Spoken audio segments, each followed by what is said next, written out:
In the name of the African Union, I would like to greet the members of the General Assembly of the United Nations, and I hope that this meeting will be among the most historic in the history of the world. In the name of the General Assembly at its 64th session, presided over by Libya of the African Union of 1,000 traditional African kingdoms, and in my own name, I would like to take this opportunity as President of the African Union to congratulate our son, Obama, because he is attending the General Assembly and we welcome him as his country is hosting this meeting. This session is taking place in the midst of so many challenges facing us, and the whole world should come together and unite its efforts to defeat the challenges that are our principal common enemy. Because of climate change and international crises such as the capitalist economic decline, the food and water crises, desertification, terrorism, immigration, piracy, man-made and natural epidemics, and nuclear proliferation. Perhaps influenza H1N1 was a virus created in a laboratory that got out of control, originally being meant as a military weapon. Such challenges also include hypocrisy, poverty, fear, materialism, and immorality. As is known, the United Nations was founded by 3 or 4 countries against Germany at the time. The United Nations was formed by the nations that joined together against Germany in the Second World War. Those countries formed a body called the Security Council, made its own countries permanent members, and granted them the power of veto. We were not present at that time. The United Nations was shaped in line with those 3 countries and wanted us to step into the shoes originally designed against Germany. That is the real substance of the United Nations when it was founded over 60 years ago. That happened in the absence of some 165 countries at a ratio of 1 to 8. That is, 1 was present and 8 were absent. They created the Charter, of which I have a copy. If one reads the Charter of the United Nations, one finds that the preamble of the Charter differs from its articles. How did it come into existence? All those who attended the San Francisco Conference in 1945 participated in creating the preamble, but they left the articles and internal rules of the procedures of the so-called Security Council to experts, specialists, and interested countries, which were those countries that had established the Security Council and united against Germany. The preamble is very appealing and no one objects to it, but all the provisions that follow it completely contradict the preamble. We reject such provisions and we will never uphold them. They ended with the Second World War. The preamble says that all nations, small or large, are equal. Are we equal when it comes to the permanent seats? No, we're not equal. The preamble states in writing that all nations are equal, whether they are small or large. Do we have the right to veto? Are we equal? The preamble says that we have equal rights, whether we are large or small. That is what is stated and what we agreed in the preamble. So the veto contradicts the Charter. The permanent seats contradict the Charter. We neither accept nor recognize the veto. The preamble of the Charter states that armed force shall not be used save in the common interests. That is the preamble that we agreed to and signed, and we joined the United Nations because we wanted the Charter to reflect that. It says that armed force shall only be used in the common interests of all nations. But what has happened since then? 65 wars have broken out since the establishment of the United Nations and the Security Council. 65 since their creation, with the millions more victims than the Second World War. Are those wars and the aggression and force that were used in those 65 wars in the common interest of us all? No, they were in the interest of 1 or 3 or 4 countries, but not of all nations. We will talk about whether those wars were in the interests of 1 country or of all nations. That flagrantly contradicts the Charter of the United Nations that we signed, and unless we act in accordance with the Charter of the United Nations to which we all agreed, we will reject it and not be afraid not to speak diplomatically to anyone. Now we are talking about the future of the United Nations. There should be no hypocrisy or diplomacy because it concerns the important and vital issue of the future of the world. It was hypocrisy that brought about 65 wars since the establishment of the United Nations. The preamble also states that if armed forces is used, it must be a United Nations force. Thus, military intervention by the United Nations with the joint agreement of the United Nations. Not 1 or 2 or 3 countries using armed force. The entire United Nations will decide to go to war to maintain international peace and security. Since the establishment of the United Nations in 1945, if there's an act of aggression by 1 country against another, the entire United Nations should deter and stop that act. If a country, Libya, for instance, were to exhibit aggression against France, then the entire organization would respond because France is a sovereign state, member of the United Nations, and we all share the collective responsibility to protect the sovereignty of all nations. However, 65 aggressive wars have taken place without any United Nations action to prevent them. 8 other massive, fierce wars whose victims number some 2 million have been waged by member states that enjoy veto powers. Those countries would have us believe they seek to maintain the sovereignty and independence of peoples, actually use aggressive force against peoples. While we would like to believe that these countries want to work for peace and security in the world and protect peoples, they have instead resorted to aggressive wars and hostile behavior. Enjoying the veto they granted themselves as permanent members of the Security Council, they have initiated wars that have claimed millions of victims. The principle of non-interference in the internal affairs of states is enshrined in the Charter of the United Nations. No country, therefore, has the right to interfere in the affairs of any government, be it democratic, dictatorial, socialist, or capitalist, reactionary, or progressive. This is the responsibility of each society. It is an internal matter for the people of the country concerned. The senators of Rome once appointed their leader Julius Caesar as dictator because it was good for Rome at that time. No one can say of Rome at that time that it gave Caesar the veto. The veto is not mentioned in the Charter.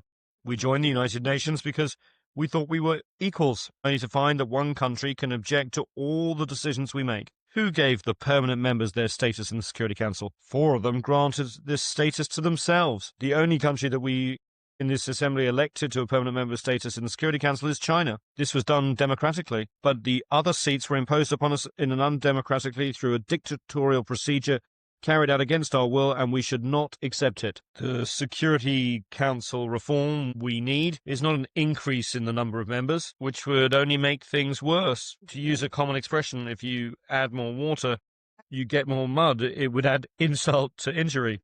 It would make things worse simply by adding more large countries to those that already enjoy membership of the Council.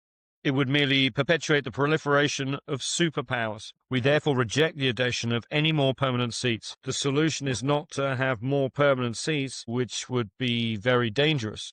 Adding more superpowers would crush the peoples of small, vulnerable, and third-world countries, which are coming together in what has been called the Group of 100. Small countries banding together in a forum that one member has called the Forum of Small States. These countries would be crushed by superpowers, were additional large countries to be granted membership in the Security Council. This door must be closed. We reject it strongly and categorically.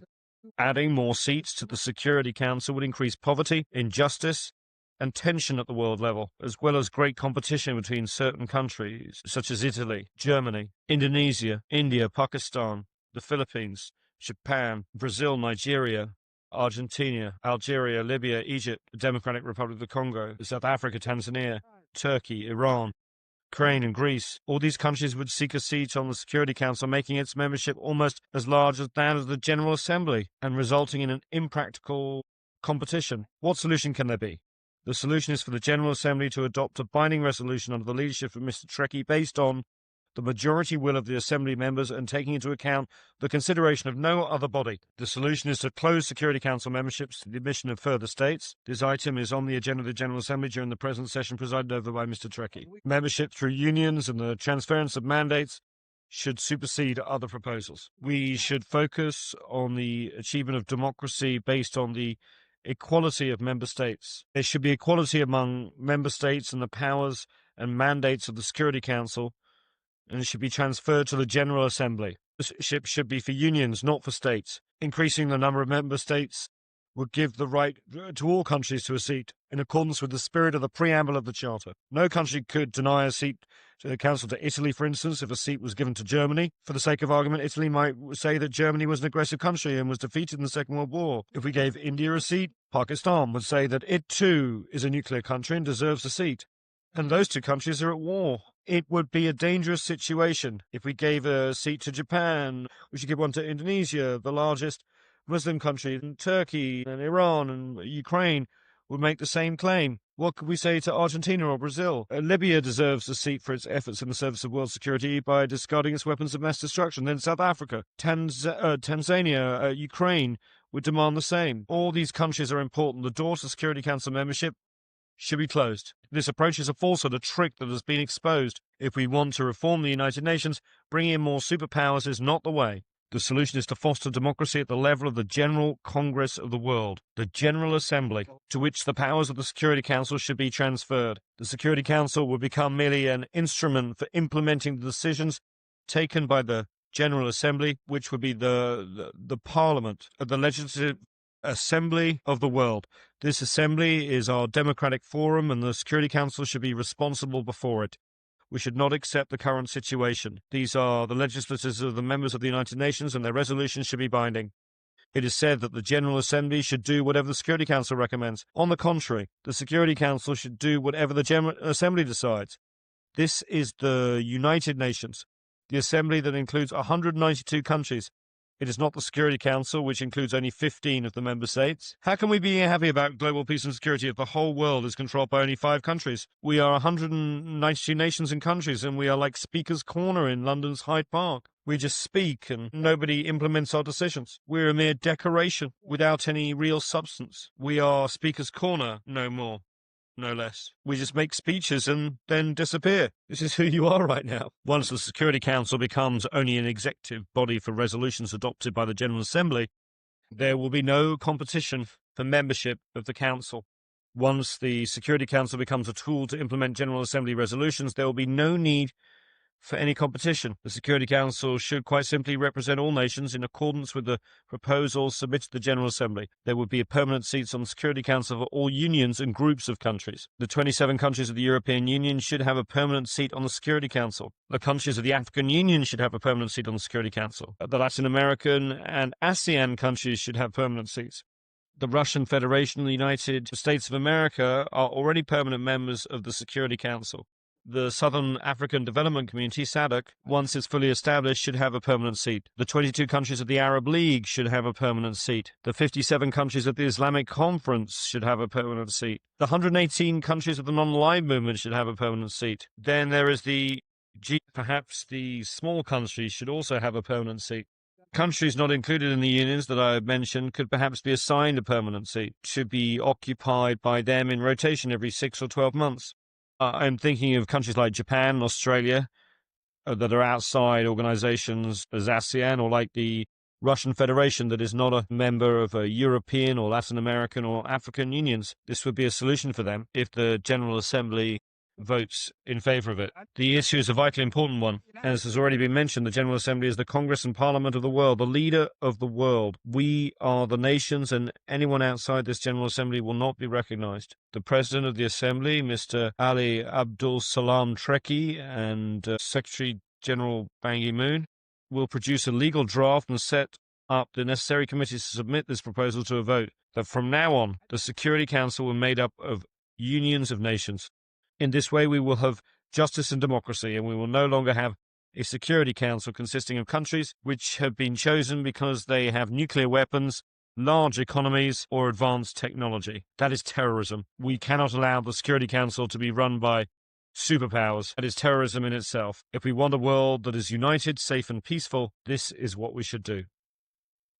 If we want to remain in a world at war, that is up to you. We will continue to have conflict and to fight until doomsday or the end of the world. All Security Council members should have the right to exercise the veto, or else we should eliminate the whole concept of the veto with this new formation of the Council. This would be a real Security Council. According to the new proposals submitted to the General Assembly, it will be an executive council under the control of the General Assembly, which will have the real power and make all the rules. In this way, all countries will be on an equal footing in the Security Council, just as they are in the General Assembly. In the General Assembly, we are all treated equally when it comes to membership and voting. It should be the same in the Security Council. Currently, one country has a veto, another country does not have a veto.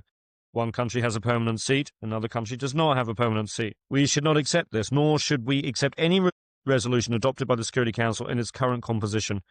We are under trusteeship. We were colonized, and now we were independent. We are here today to decide the future of the world in a democratic way. that will maintain the peace and security of all nations, large and small, as equals. Otherwise, it is terrorism, for terrorism is not just Al-Qaeda, but can also take other forms. We should be guided by the majority of the votes in the General Assembly alone. If the General Assembly takes the decision by voting, then its wishes should be obeyed and its decision should be enforced. No one is above the General Assembly. Anyone who says he is above the Assembly should leave the United Nations and be on his own. Democracy is not just for the rich or most powerful or those who practice terrorism. All nations should be and should be seen to be on an equal footing.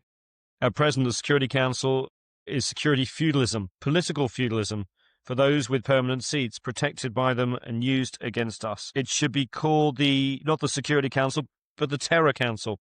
In our political life, if they need to use the Security Council against us, they turn to the Security Council. If they have no need to use it against us, they ignore the Security Council. If they have an interest to promote, an axe to grind, they respect and glorify the Charter of the United Nations, they turn to Chapter 7 of the Charter and use it against poor nations. If, however, they wish to violate the Charter, they would ignore it as if it did not exist at all. If the veto of the permanent members of the Security Council is given to those who have the power, this is injustice and terrorism and should not be tolerated by us. We should not live in the shadow of this injustice and terror. Superpowers have complicated global interests. They use the veto to protect those interests. For example, in the Security Council, they use the power of the United Nations to protect their interests and to terrorize and intimidate the third world, causing it to live under the shadow of terror. From the beginning, since it was established in 1945, the Security Council has failed to provide security. On the contrary, it has provided terror and sanctions. It is only used against us. For this reason, we will no longer be committed to implementing Security Council resolutions after this speech, which marks the 40th anniversary. 65 wars have broken out, either fighting among small countries or wars of aggression waged against us by superpowers. The Security Council, in clear violation of the Charter of the United Nations, failed to take action to stop these wars or acts of aggression against small nations and peoples. The General Assembly will vote on a number of historic proposals. Either we act as one or we will fragment. If each nation were to have its own version of the General Assembly, the Security Council and the various instruments and each will have to have an equal footing. The powers that currently fill the permanent seats would be confined to use of their own sovereign bodies, whether they be 3 or 4 of them, and would have to exercise their rights against themselves. This is of no concern to us. If they want to keep their permanent seats, that's fine. Permanent seats will be of no concern to us. We shall never submit to their controls or their exercise of the veto that was given to them. We are not so foolish as to give up the right of veto to the superpowers to use so they can treat us as second-class citizens and outcast nations. It's not we who decided that those countries are the superpowers and respected nations with the power to act on behalf of 192 countries. You should be fully aware that we are ignoring the Security Council resolutions because those resolutions are used solely against us and not against the superpowers, which have the permanent seats and the right of veto. Those powers never use any resolutions against themselves. They are, however, used against us.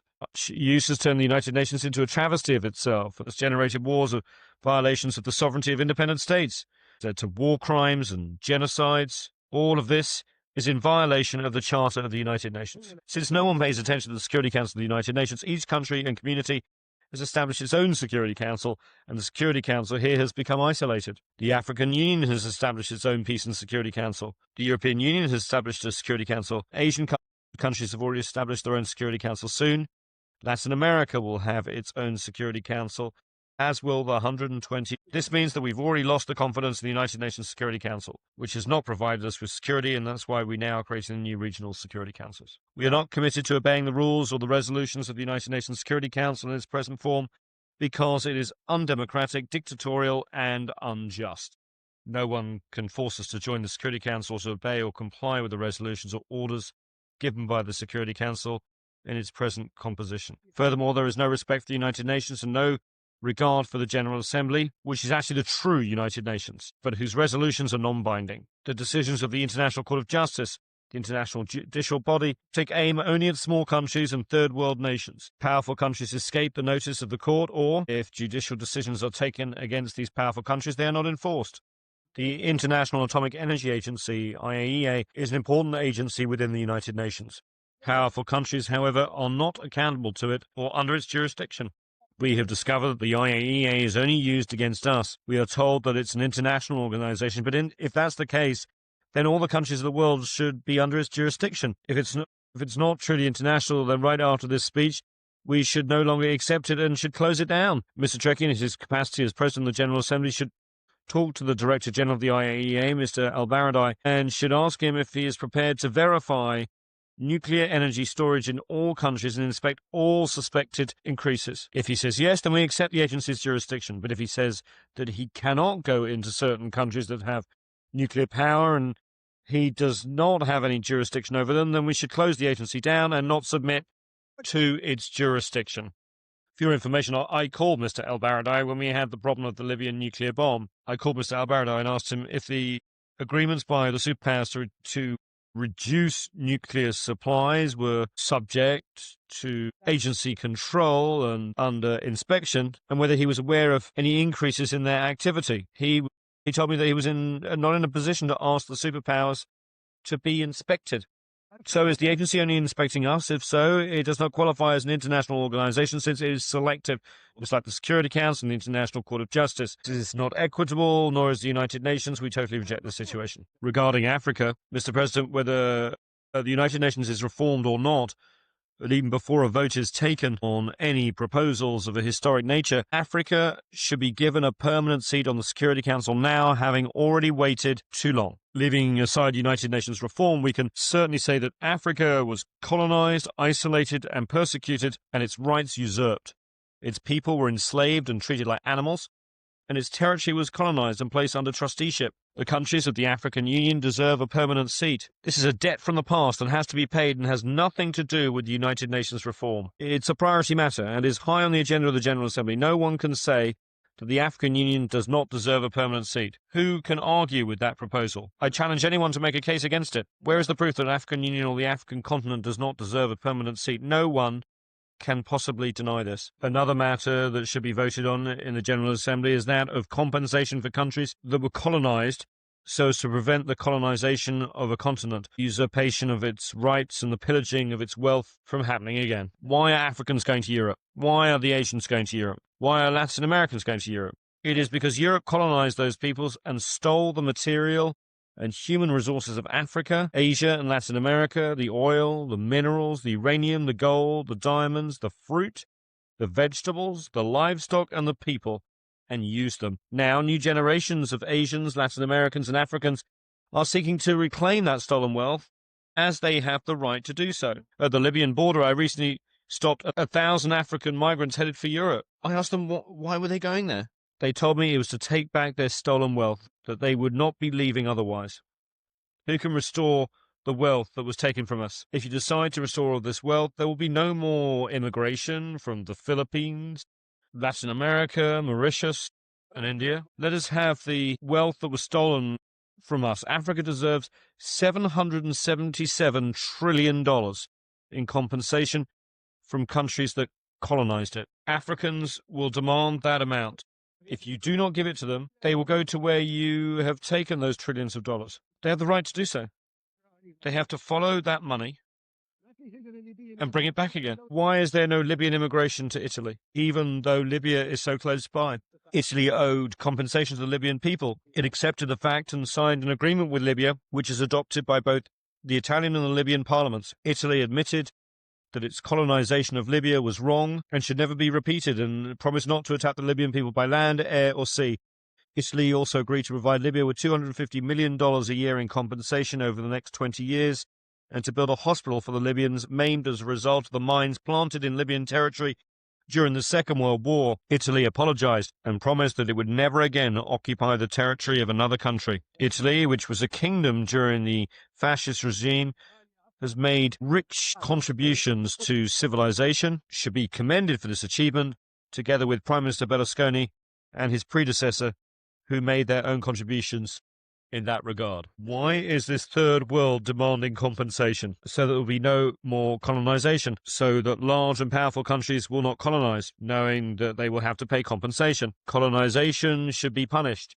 The countries that harmed other peoples during the colonial era should pay compensation for the damage and suffering inflicted under their colonial rule. There's another point that I would like to make. However, before doing so and addressing a somewhat sensitive issue, I should like to make an aside. We Africans are happy and proud indeed. The son of Africa is now President of the United States of America. That is a historic event. Now, in a country where blacks once could not mingle with whites, in cafes or restaurants or sit next to them on a bus, the American people have elected as their president a young black man, Mr. Obama, of Kenyan heritage.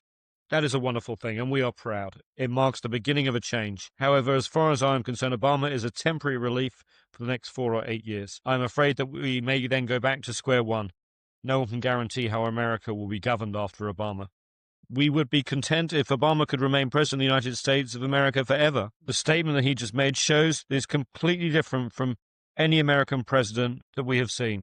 American presidents used to threaten us with all manner of weapons, saying that they would send us Desert Storm, grapes of wrath, rolling thunder, and poisonous roses for Libyan children. That was their approach. American presidents used to threaten us with operations such as Rolling Thunder, sent to Vietnam, Desert Storm, sent to Iraq, Musketeer, sent to Egypt in 1956, even though America opposed it, and the poisonous roses visited upon Libyan children by Reagan. Can you imagine? One would have thought that presidents of a large country with a permanent seat on the Security Council and the right of veto would have protected us and sent us peace. And what did we get instead? Laser-guided bombs carried to us on F-1. This was their approach. We will lead the world, whether you like it or not, and we will punish anyone who opposes us. What our son Obama said today is completely different. He made a serious appeal for nuclear disarmament, which we applaud. He also said that America alone could not solve the problems facing us, and that the entire world should come together to do so. He said that we must do more than we are doing now, which is making speeches. We agree with that and applaud it. He said that we had to come to the United Nations to talk against one another. It is true that when we come here, we should communicate with one another on an equal footing. And he said that democracy should not be imposed from outside. Until recently, American presidents have said that democracy should be imposed on Iraq and other countries. But he said that this was an internal affair. He spoke truly when he said that democracy cannot be imposed from outside. So we have to be cautious. Before I make these sensitive remarks, I note that the whole world has so many polarities. Listen, should we have a world of so many polarities? Can we not have nations on an equal footing? Let's have an answer. Does anyone have an answer as to whether it's better to have a world of so many polarities? Why can we not have equal standing? Should we have patriarchs? Should we have popes? Should we have gods? Why should we have a world of so many polarities? We reject such a world and call for a world where big and small are equal. The other sensitive point is the headquarters of the United Nations. Can I have your attention, please? All of you came across the Atlantic Ocean, the Pacific Ocean, crossing the Asian continent or the African continent to reach this place. Why? Is this Jerusalem? Is this the Vatican? Is this Mecca? All of you are tired. You have jet lag and have sleepless nights. You're very tired, very low physically. Somebody arrived just now, flying 20 hours. Then we wanted to make a speech and talk about this. All of you are asleep. All of you are tired. It is clear that all of you are lacking energy because of having to make such a long journey. Why do we do that? Some of our countries are in nighttime and people are asleep. Now you should be asleep because your biological clock, your biological mind is accustomed to being asleep at this time. I wake up at 4 o'clock New York time before dawn because in Libya, it's 11 in the morning. When I wake up at 11, it's supposed to be daytime. At 4 o'clock, I am awake. Why? Think about it. If this was decided in 1945, should we still retain it? Why can we not think about a place that's in the middle, that is comfortable? Another important point is that America, the host country, bears the expenses and looks after the headquarters and diplomatic missions and looks after the peace and security of the heads of state who come here. They are very strict. They spend a lot of money. New York and all of America being very tight. I want to relieve America of this hardship. We should thank America. We should say to America, thank you for all the trouble that you've taken on yourself. We say, thank you, America. We want to help reassure America and New York and keep them calm. They should not have the responsibility of looking after security. Perhaps someday a terrorist could cause an explosion or Obama president. This place is targeted by Al-Qaeda, this very building. Why was it not hit on September 11th?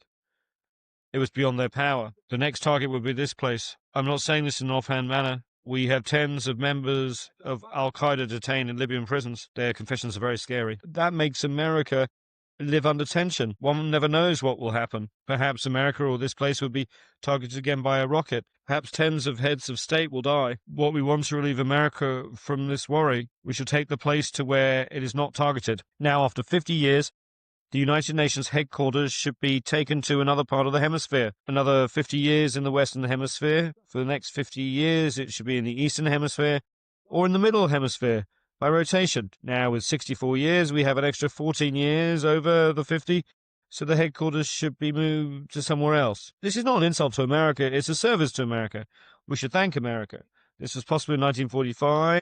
And we should not accept it now, of course. This should be put on the vote of the General Assembly. Only in the General Assembly, because in Section 23 of the Headquarters Agreement, it says that the United Nations headquarters can be moved to another location only by a resolution of the General Assembly. If 51% of the Assembly approves relocation of headquarters, then it can be moved. America has the right to make its security tight because it's targeted by terrorists and by Al-Qaeda. America has the right to take all security measures. We're not blaming America for that. However, we do not tolerate these measures. We do not come to New York and be subjected to all these measures.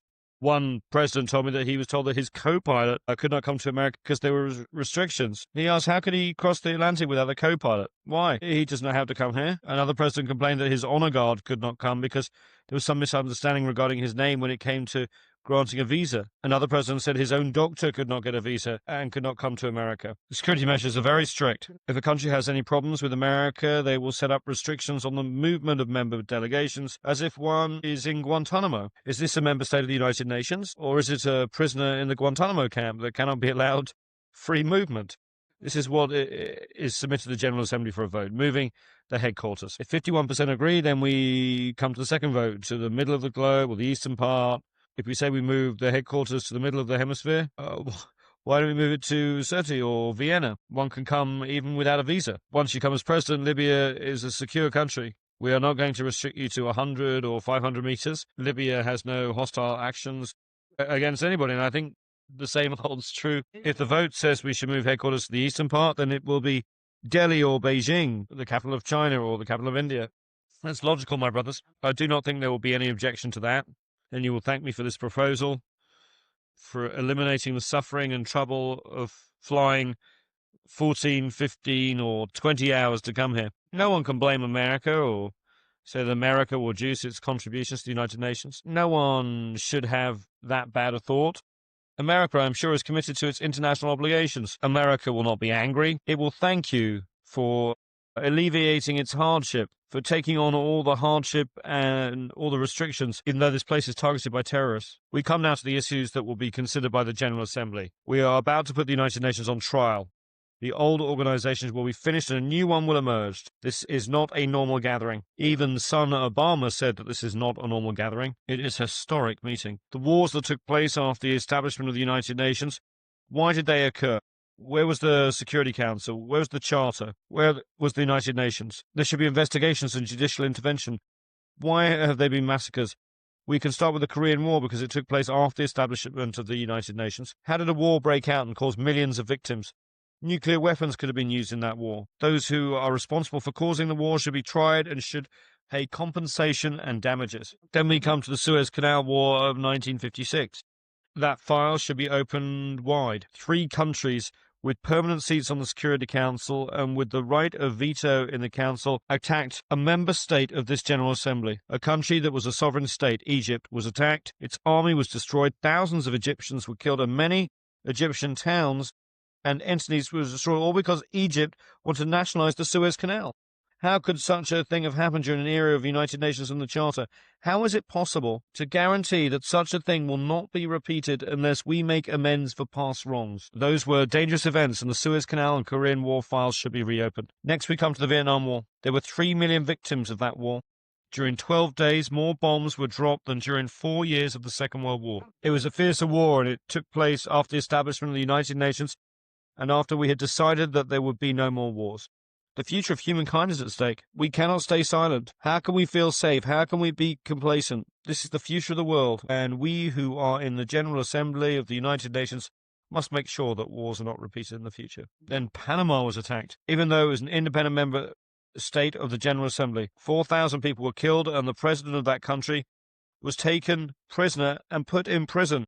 Noriega should be released. We should open that file. How can we entitle a country that is a United Nations member state to wage war against another country, capture its president, treat him as a criminal, and put him in prison? Who would accept that? It could be repeated. We should not stay quiet. We should have an investigation. Any one of us member states could face the same situation, especially if such aggression is by a member state with a permanent seat on the Security Council and with responsibility to maintain peace and security worldwide. Then there is the war in Grenada. The country was invaded even though it was a member state. It was attacked by 5,000 warships, 7,000 troops and dozens of military aircraft. It's the smallest country in the world. This occurred after the establishment of the United Nations of the Security Council and its veto, and the president of Grenada, Mr. Maurice Bishop, was assassinated. How could that have happened with impunity? It's a tragedy. How can we guarantee that the United Nations is good or not, that a certain country is good or not? Can we be safe or happy about the future or not? Can we trust the Security Council or not? Can we trust the United Nations or not? We must look into and investigate the bombing of Somalia. Somalia is a United Nations member state. It's an independent country under the rule of IDID.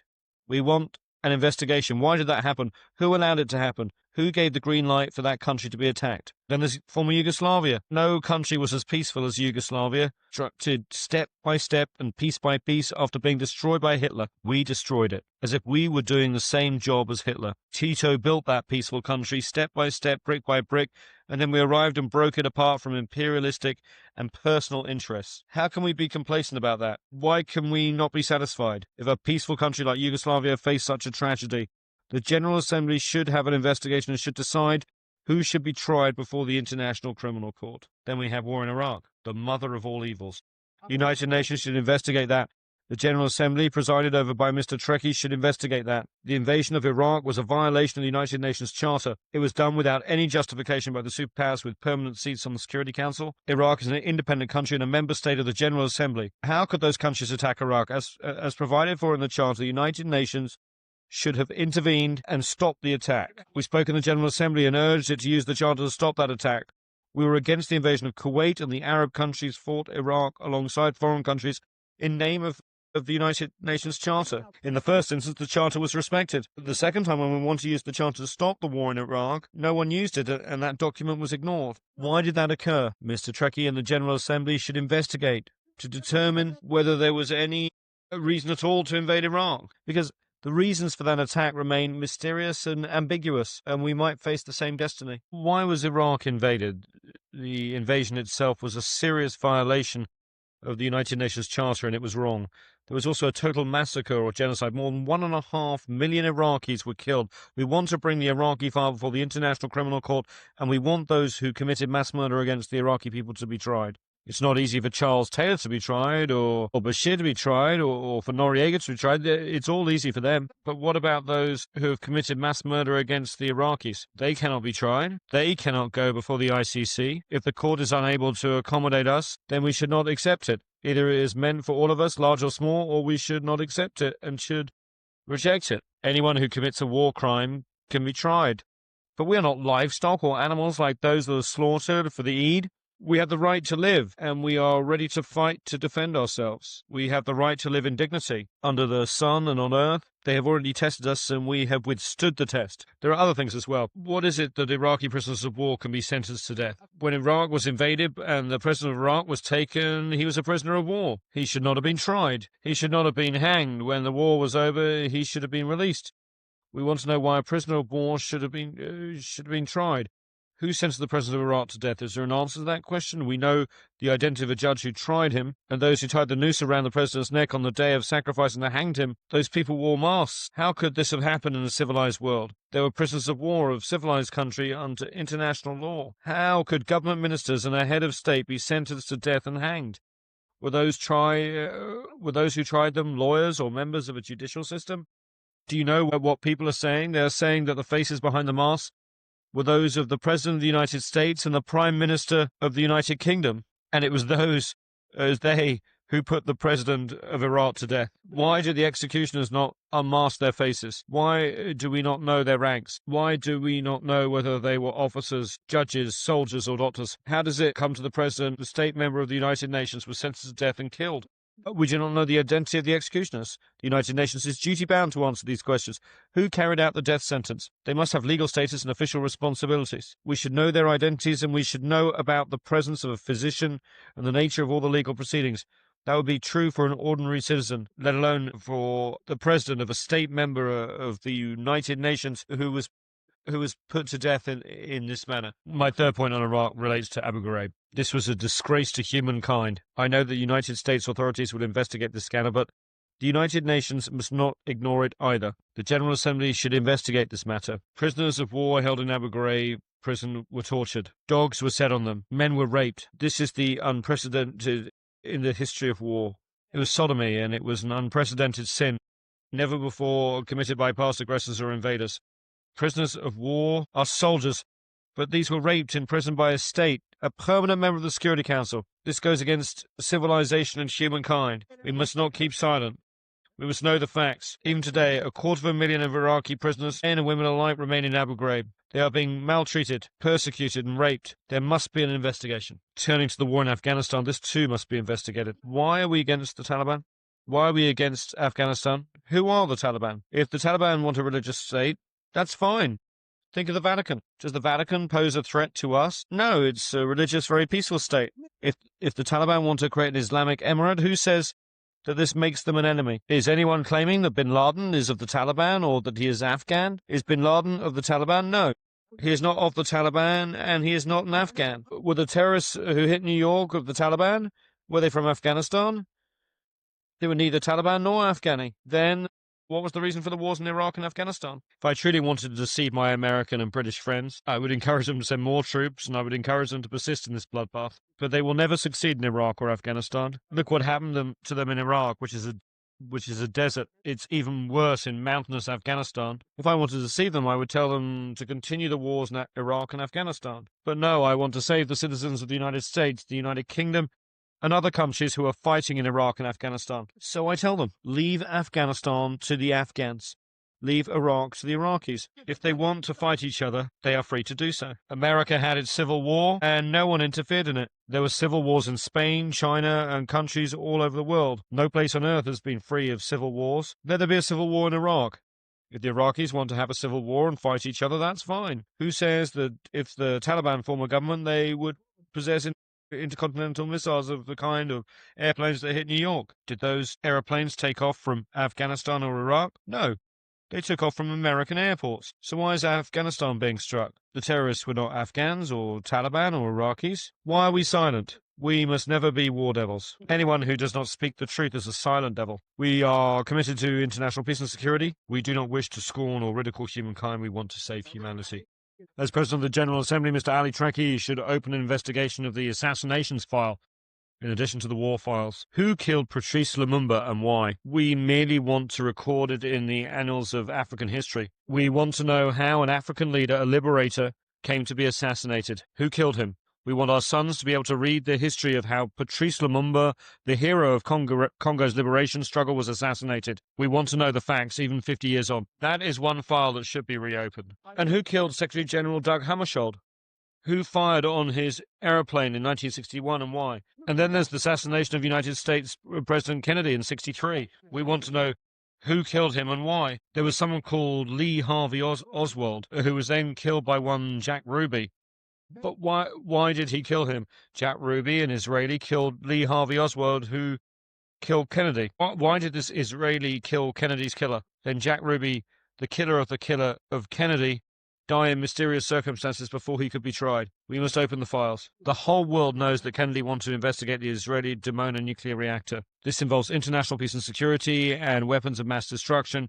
That is why we should open this file. Then there's the assassination of Martin Luther King, the black reverend and human rights activist. His assassination was a plot, and we should know why he was killed and who killed him. And then there was Khalil Wazir, or Abu Jihad, a Palestinian, was attacked. He was living peacefully in Tunisia, a member state, and that country's sovereignty was not respected. We cannot keep silent, even though submarines and ships were detected along the coast of Tunisia where he was killed. No one was accused or tried. Abu Yad was also killed, and we should know how he was killed. He was killed in ambiguous circumstances. In Operation Spring of Youth, Kamal Nasser, a poet, Kamal Adwan and Abu Yusuf al-Najjar, 3 Palestinians, were killed in Lebanon, a country that is free, a sovereign state, member of the General Assembly. They were attacked and killed while sleeping peacefully. We should know who killed them, and he should be tried so that the crimes against humanity are not repeated.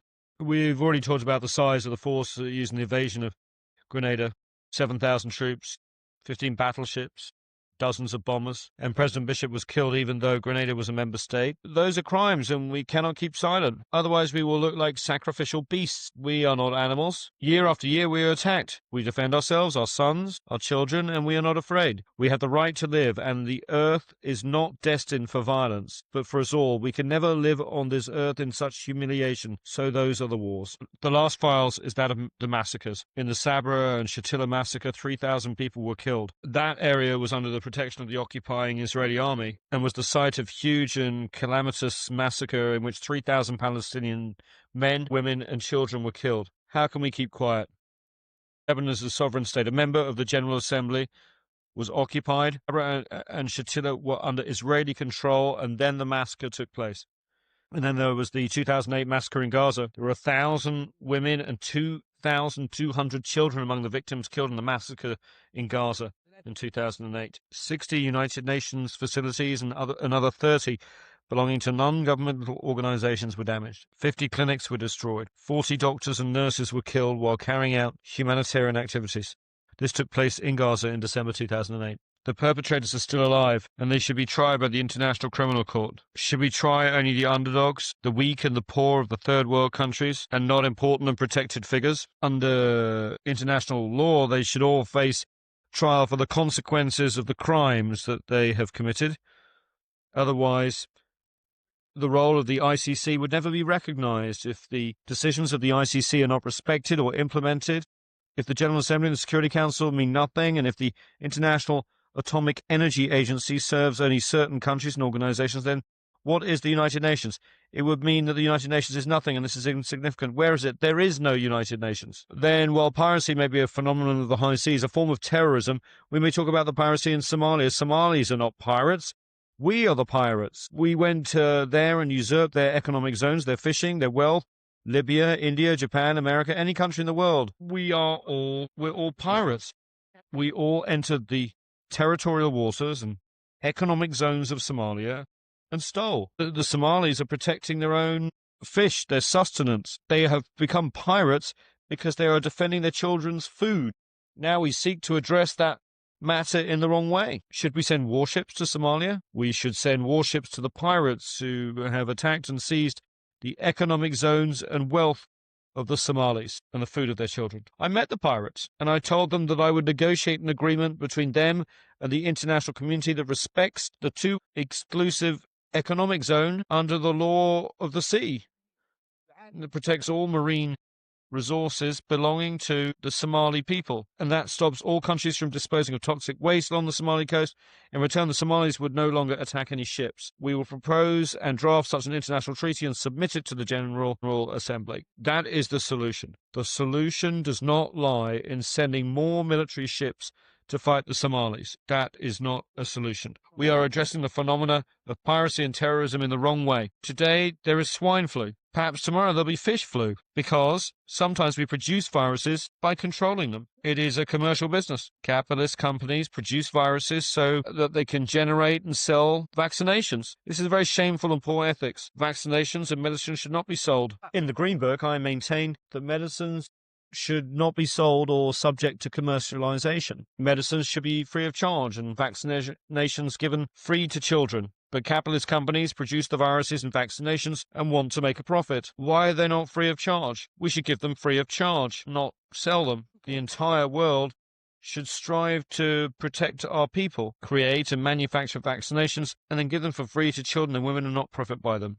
All those items are on the agenda of the General Assembly, which has to exercise that duty. The Ottawa Convention on Landmines forbids the production of landmines. That is wrong. Landmines are defensive weapons. If I place them along the border of my country and someone wants to invade me, they may be killed. That's all right, because they're invading me. The convention should be reconsidered. I'm not taking that defensive weapon to another country. The enemy is coming to me, and on the al-Gaddafi website, I call for that treaty to be modified or annulled, This treaty should be modified or annulled. I want to use anti-personnel mines to defend my home against invasion. Eliminate weapons of mass destruction, not landmines, which are defensive weapons. With regard to the Palestinian situation, the two-state solution is impossible. It is not practical. Currently, these two states completely overlap. Partition is doomed to failure. These two states are not neighbors. They are co-extensive in terms of both population and geography. A buffer zone cannot be created between the two states because there are 500,000 Israeli settlers in the West Bank and 1 million Arab Palestinians in the territory known as Israel. The solution, therefore, is a democratic state without religious fanaticism or ethnicity. The generation of Sharon and Arafat is over. We need a new generation in which everyone can live in peace. Look at the Palestinian and Israeli youth. They both want peace and democracy, and they want to live under one state. This conflict poisons the world. The White Book actually has the solution. I hold it here. The solution is retained. Arabs should have no hostility or animosity towards Israel. We are cousins of the same race. We want to live in peace. The refugees should go back. You are the ones who brought the Holocaust upon the Jews. You, not we, are the ones who burned them. We gave them refuge. We gave them safe haven during the Roman era and the Arab reign in Andalusia and during the rule of Hitler. You are the ones who poisoned them. You are the ones who annihilated them. We provided them with protection. You expelled them. Let us see the truth. We are not hostile. We are not enemies of the Jews. And one day the Jews will need the Arabs. At that point, Arabs will be the ones to give them protection, to save them.